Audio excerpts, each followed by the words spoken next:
Andiamo avanti con il notiziario. Una lettera è stata indirizzata ai commissari della Vinyls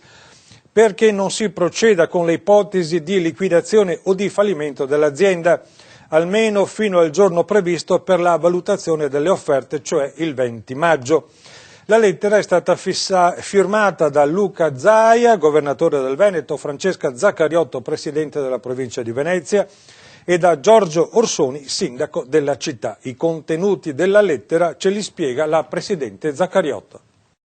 Ma dove si cerca di rassicurare che gli impianti continueranno ad essere tenuti in sicurezza, che era uno dei problemi principali che chiaramente interessa anche tutte le istituzioni e il territorio, e quindi si invita i commissari a far sì che si attendono i tempi di apertura del nuovo bando e delle nuove buste, perché comunque tutti i lavoratori sono ancora fiduciosi che ci sia un futuro per la Vinyls.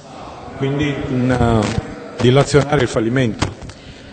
Non dichiarare il fallimento. I lavoratori hanno sempre creduto che la Vinyls costituisca una risorsa per la chimica e quindi anche per Porto Marghera, e che Porto Marghera debba avere anche la chimica, intendendo per chimica la chimica pulita chiaramente.